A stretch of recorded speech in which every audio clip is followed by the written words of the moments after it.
ఇప్పుడు రాజకీయ పార్టీ అనేటటువంటిది పక్కన పెడదాం బ్రదర్. నేనేమంటున్నా అంటే నేను 20 సంవత్సరాలు ఒక రాజకీయ పార్టీ కోసం పనిచేసిన బీఆర్ఎస్ పార్టీలో.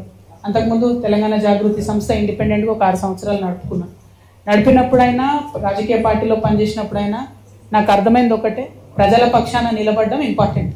పార్టీ పెట్టినామా సంస్థగా ఉన్నామా అన్నది కాదు, ప్రజల పక్షాన నిలబడడం ఇంపార్టెంట్. ఇప్పుడు రాష్ట్రంలో ఉన్న పరిస్థితులు మీరు చూస్తున్నారు. నిన్న జూబ్లీ హిల్స్ ఉప ఎన్నికలు వచ్చిన రిజల్ట్ మీరు చూసిండ్రు. ఏం జరిగింది? మొత్తం ఊర్లలో ప్రతి చోట ఎక్కడ పోతున్నా కాంగ్రెస్కి వ్యతిరేకత ఉన్నది. అది మీకు కూడా తెలుసు.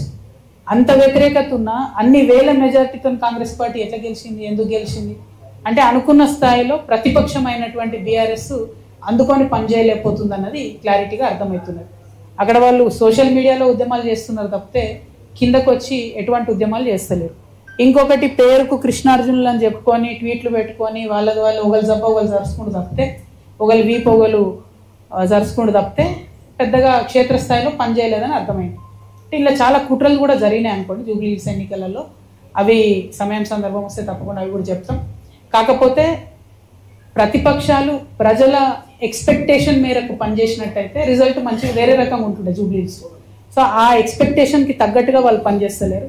అక్కడే తెలంగాణ జాగృతి వచ్చి ప్రజల మధ్య నిలబడి ప్రశ్నించాల్సినటువంటి అవసరాన్ని గుర్తించినాం కాబట్టి ఇంత పెద్ద కార్యక్రమం తీసుకొని ప్రతి జిల్లాకు కూడా వెళ్ళి పనిచేస్తా ఉన్నాం. Thank you. జై తెలంగాణ, జై తెలంగాణ, జై జాగృతి.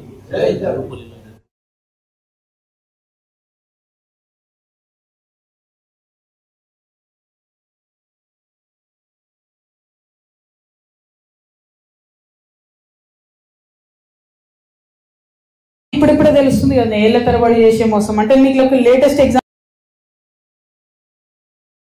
చెప్పిన, నాకు జూబ్లీ హిల్స్ ఎన్నికతో సంబంధం లేదు భయ్ అని చెప్పిన. సరే అయినా సరే ఒక 15 మంది ఇండిపెండెంట్లు వచ్చి నా దగ్గరికి, అక్క ఇట్లా మేము విత్డ్రా చేసుకుంటాము, ఎవరికి సపోర్ట్ చేయమంటారని అడిగారు. నేనన్నా నాకు సంబంధం లేదు భయ్ జూబ్లీ